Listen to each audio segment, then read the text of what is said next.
doesn't look like he's going up the termite mound, so we shall continue on around. I love going up termite mounds because they're such good vantage points, especially in this thick vegetation.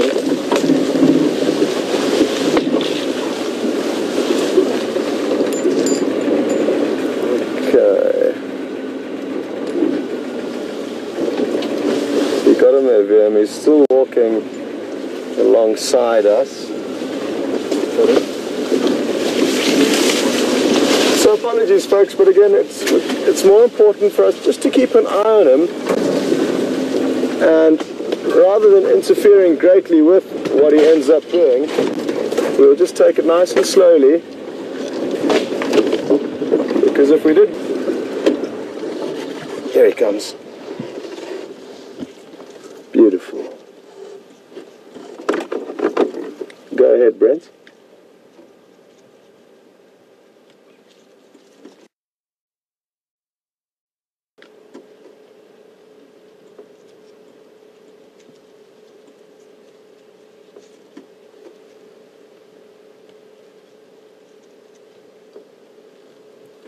Copy, updates on Karula. I'm not sure if they were fresh tracks, but there were tracks heading back to Treehouse Dam, and those are what we were following when we found him.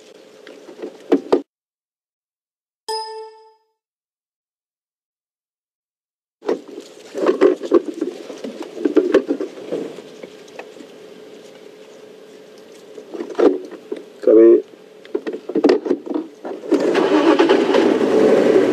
Okay, well, that was a great view, so thanks for being patient, and the patience has paid off.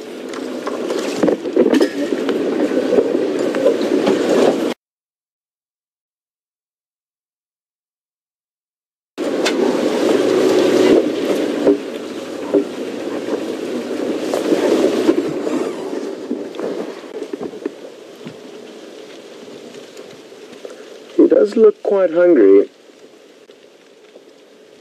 Nothing too serious, he's certainly not starving, but he could do with a meal, and that increases our likelihood of seeing him actively trying to hunt animals.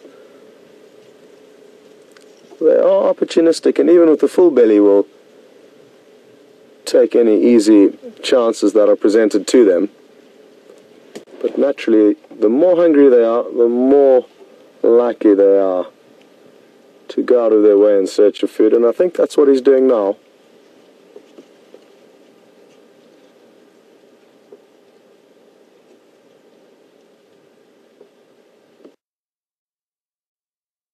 Kenya, so very good for hunting and ambushing prey. He's got so much cover, and the fact that there's this light breeze blowing means that his approach, as he moves through the grass and over the leaves, will be muffled by the ambient noise of the tree. So very good prospects for him. The prey animals are naturally also more nervous though when it's windy, so that will be something that they do factor into their equation this afternoon.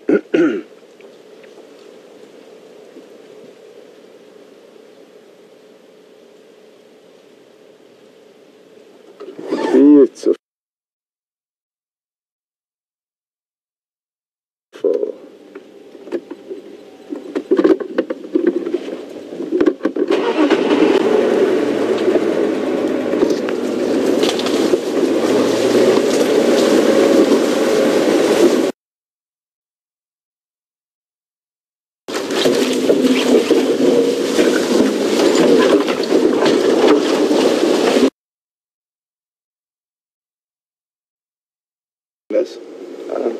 We will try to stay with them, but they're out again and out of the drainage line. It's going to make following them quite fun. We might have to.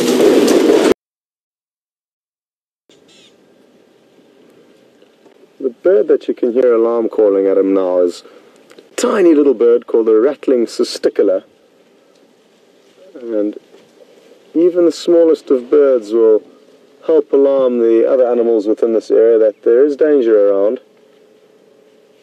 And that's what makes their life very difficult. Very often the animal that they may be stalking will have no idea that it's there. But birds and squirrels and monkeys in that same area will alert the prey to the presence of the predator.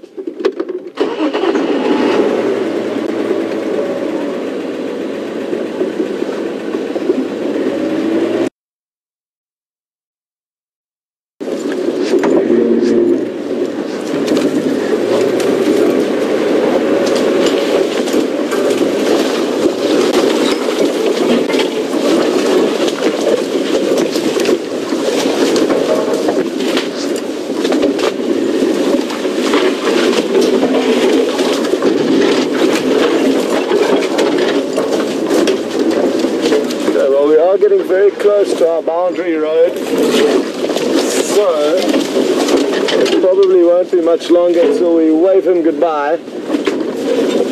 Just say hi to him. There are just certain properties that we cannot drive on, and he is heading towards one of those.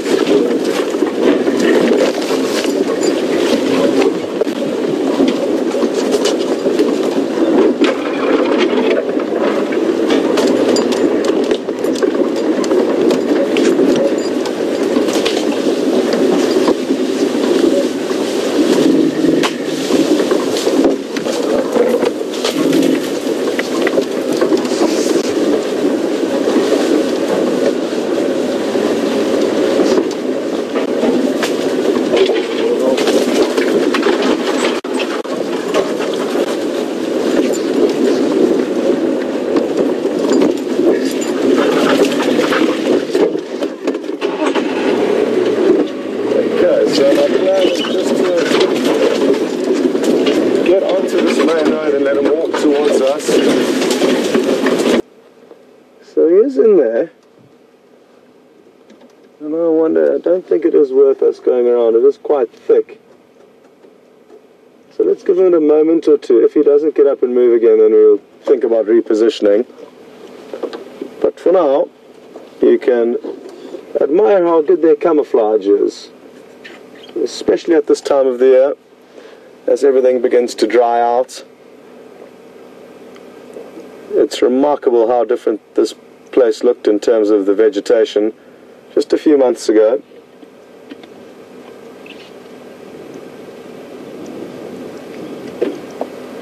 It's always incredible coming back from leave, even if you've only gone for a week or two. You notice such massive differences in the colors and the vegetation, the amount of water in the water holes, the size of the hyena cubs. And that brings us to another topic. We will hopefully be able to try and see the hyena cubs this afternoon. We did stop at the hyena den sites on our way to follow up on Karula. He was a female leopard that Brent saw this morning finishing off a duiker kill. And it was that same leopard that we were tracking when we found her son, which is who we are looking at now. So we did check the hyena den sites a little bit earlier and didn't have any luck. And I believe it was also checked this morning and was not active. But it is somewhere where we would like to spend some time. There's some incredibly cute little cubs. 3 of them.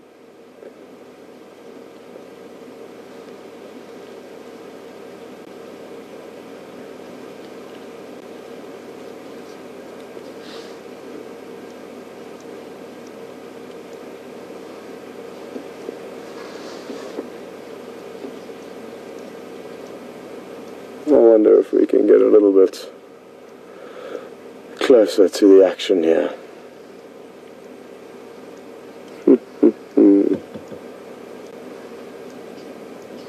Yeah, we're not going to need to because he's coming towards us.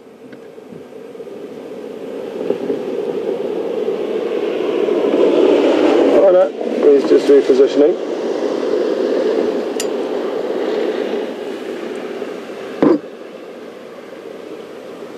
Let's see if we can keep a little bit closer. Let's see if we can keep a little bit closer.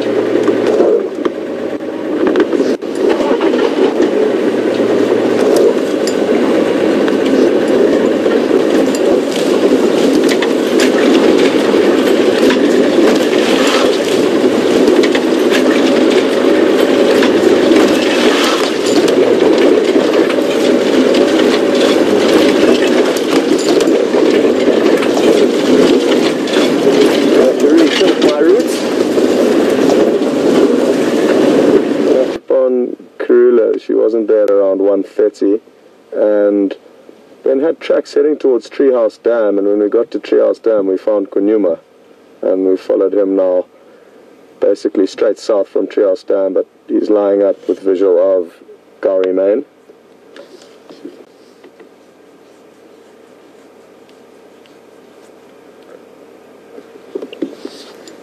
Affirmative, he's about 100 meters north of Gowrie Main, and he's been mobile since we saw him until now. He's been lying up 5 minutes.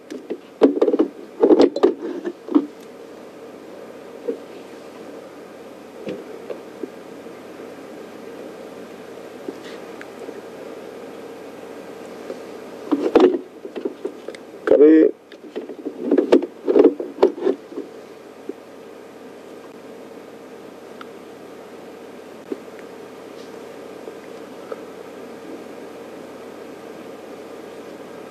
So we've got very fortunate that he decided to take some time to relax just on the southern fringe of our property.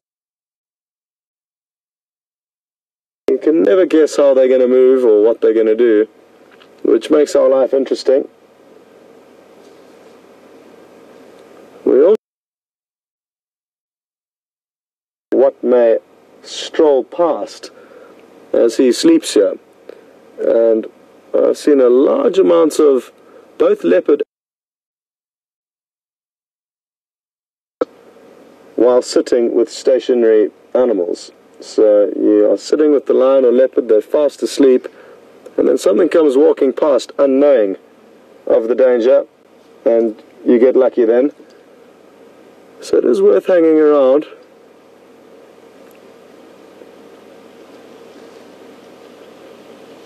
Brent is out searching. He couldn't stay with the herd of elephants much longer. They headed into thick vegetation, so he started searching a few other areas, but has not found anything yet. But I can assure you it won't be long till he does find something. And again, that is the beauty of having two vehicles, and so happy to have both up and running again. He lifted up his head very quickly and intently, but even for him it can be confusing with all of the leaves rustling.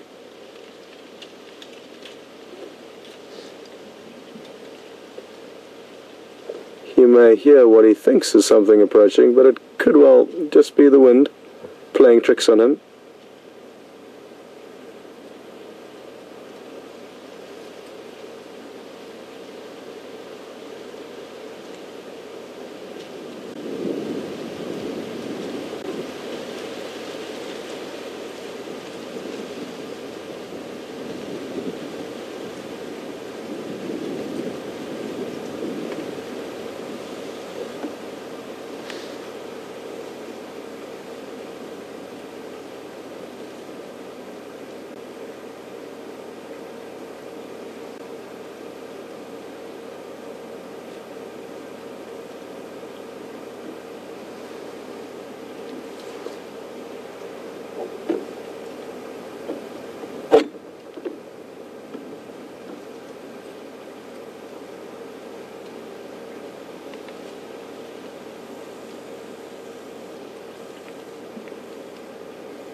Radio test.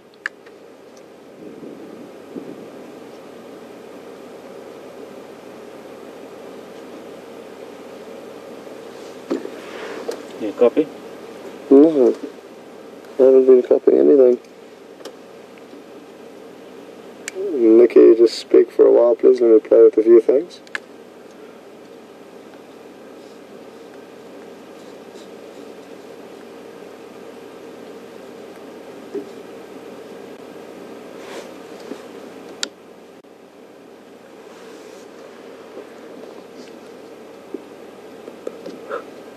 Copy, thanks. Sorry, I'm not sure what the problem was there. I might have just bumped your volume down, but now I'm back.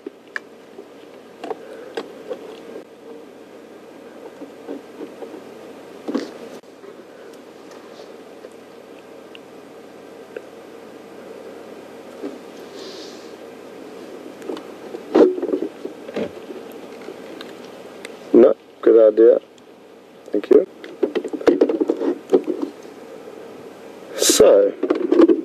looks like he has settled in here for a while, so we're just gonna sneak around and see if we can't get you a better view of his face.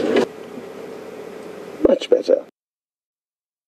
So, just to let everyone know, we are operating a live safari, so what you are watching is actually happening this very second. And not only that, but we can interact with you regardless of where you are sitting across the world. And to send us questions, you would hashtag Safari Live on Twitter, or send an email through to questions@wildearth.tv. And then Nikki in the final control room, based here on the property, will relay those questions through to myself and Brent on an earpiece, and then we can communicate. So please do send through your questions, and if it is your first safari, welcome. If you're a regular, well then welcome back, and we thank you for your support.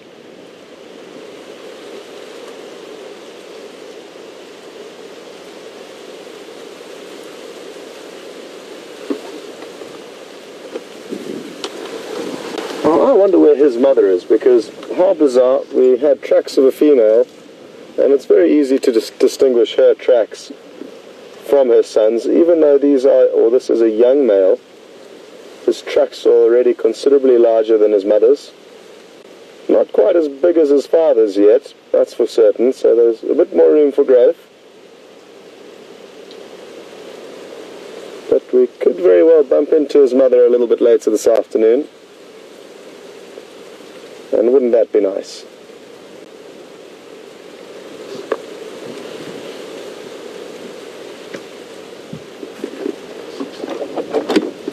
Go ahead.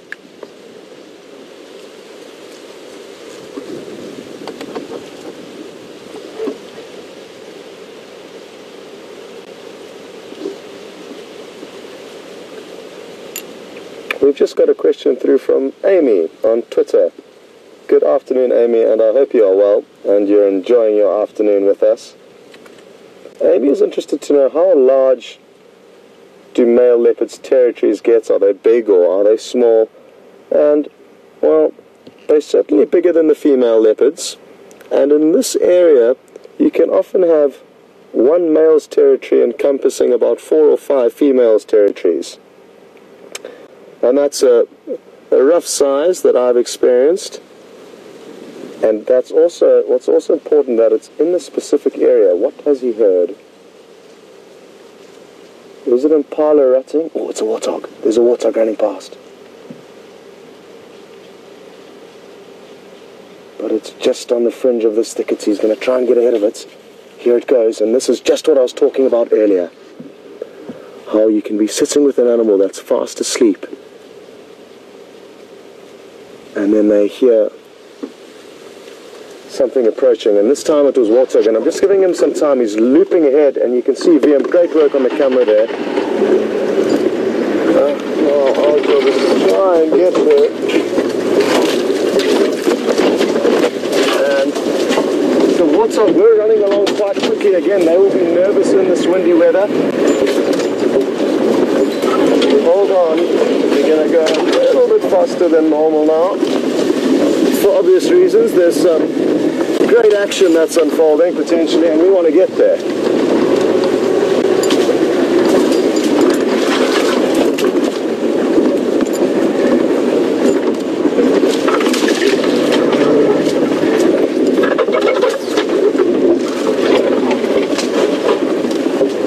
Well, my plan is to get onto the road where we'll have least effect on this scenario.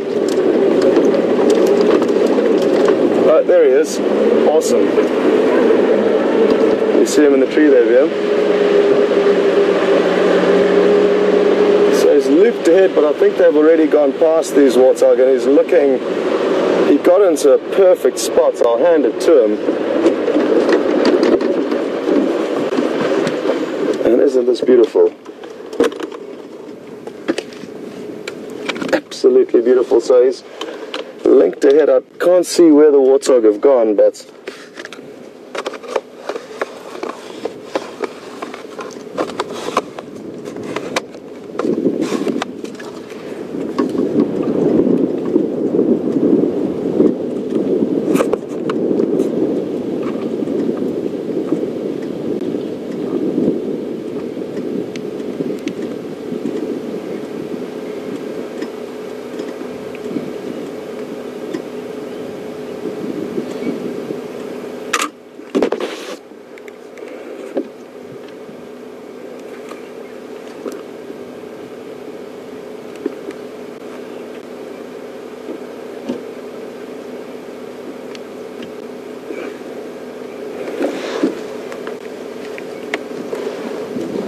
So I'm not sure where these warthogs are, but I think they've already gone past, sadly. They appeared to sense something was up. But it certainly was great to see how his body language changed and how quickly he started to look into this opportunity that was placed in front of him.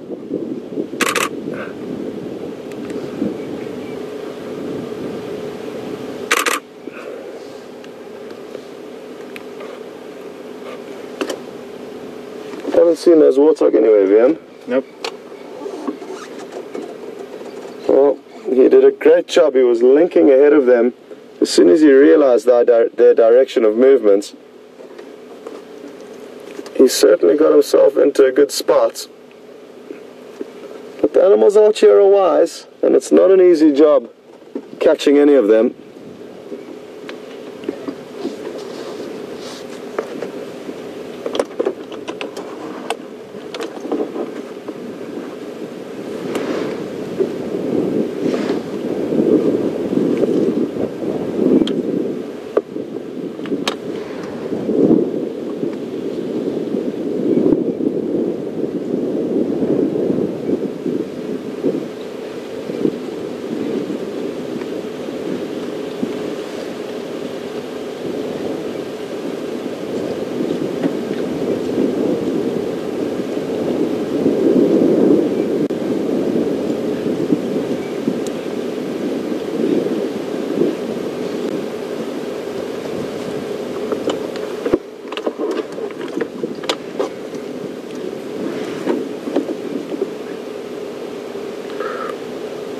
It would have been great to see him with the warthog. I've yet to see him with the warthog kill.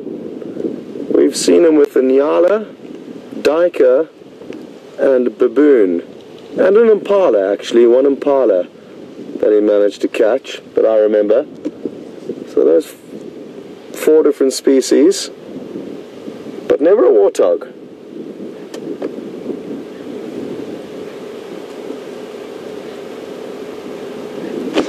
Just going to move ahead slightly and see if we cannot get the sunlight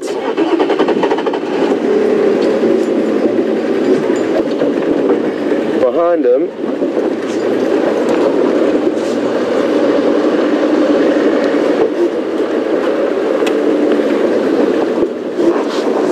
That's better.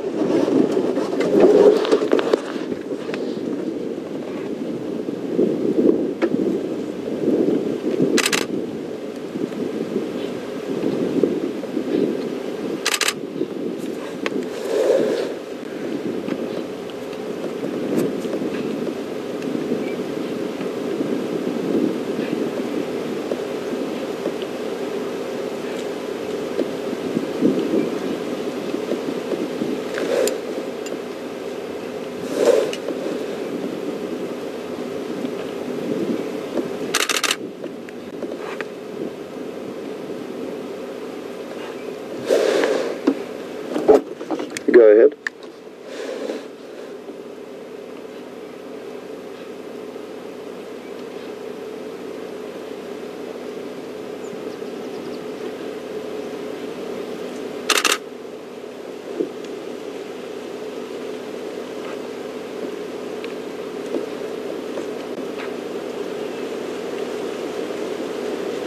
Just got a question through from Bill.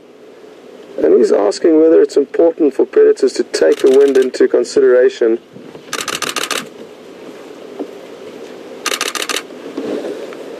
when hunting, and it would certainly help them because the prey can definitely smell if they're approaching. So if they are downwind of the prey will smell them. I haven't noticed that predators will always do this, and I've often seen predators get let down by wind direction, but I guess a lot depends on the individual pride or leopard that you may be following. I'm very lucky. I thought he was going to cross back over our property, but I think he's just investigating if these warthog aren't still around. So we're lucky.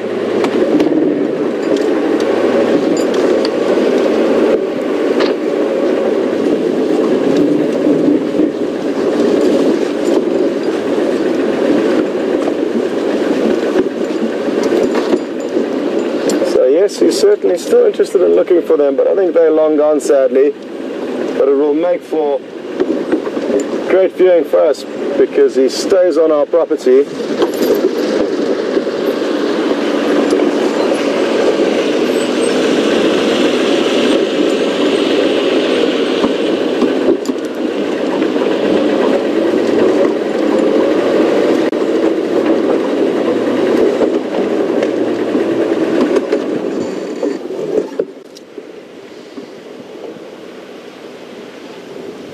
So you'll notice he's still very alert. He's been taking a few steps, stopping, listening, scanning. And it just emphasizes how difficult it is actually for these animals to catch their prey. And he certainly wants to make the most of this opportunity. Because he doesn't know how long or how far he has to travel until he gets the next shot at it.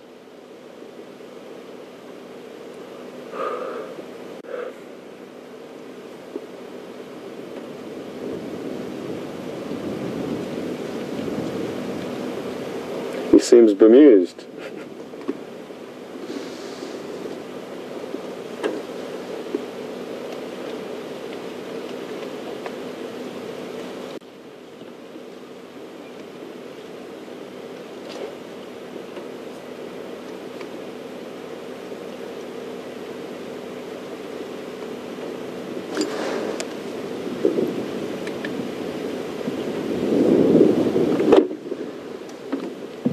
Stations, I've just had my volume down a little bit. Kunyuma is now mobile east along the kind of firebreak of Gari Main, about 300 meters east of Shubham Junction.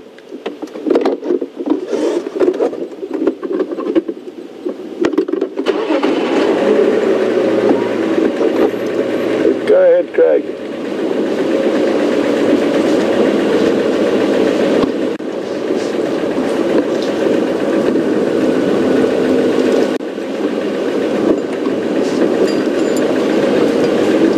Welcome to join. A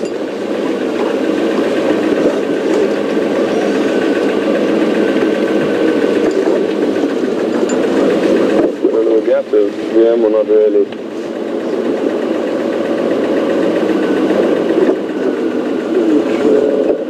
Oh, there it was.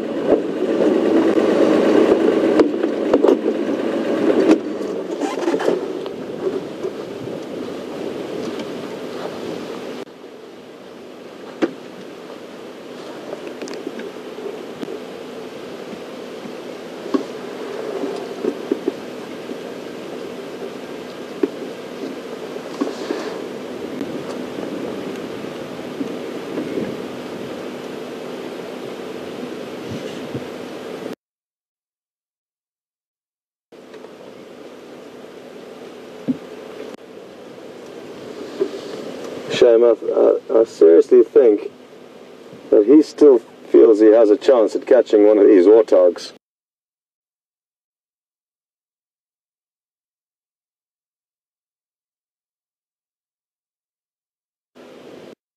Again, with the wind, it could have been a false alarm. But as I was saying, as he started trotting ahead to loop around in front of the warthog, and well done to VM on staying with him as he did that.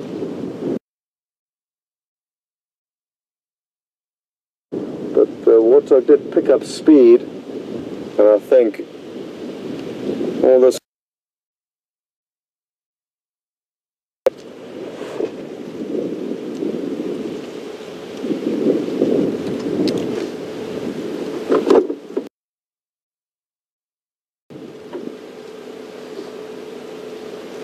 Craig, I wouldn't delay. He's heading south and could cross shortly.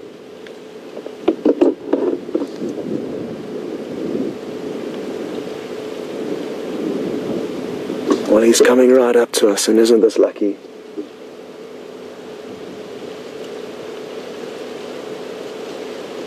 You can see where he's sniffing where the warthog have been.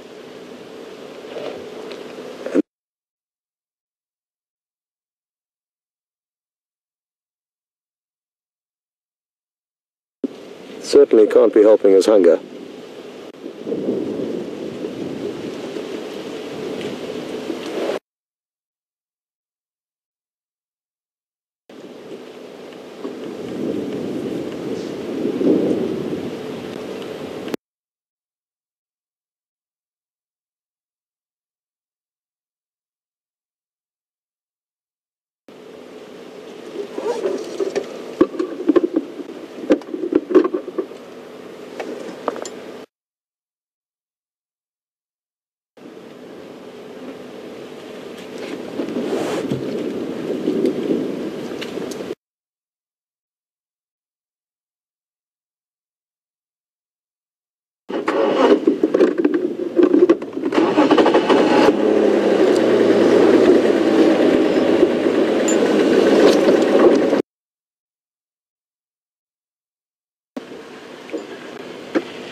crosses out over the boundary.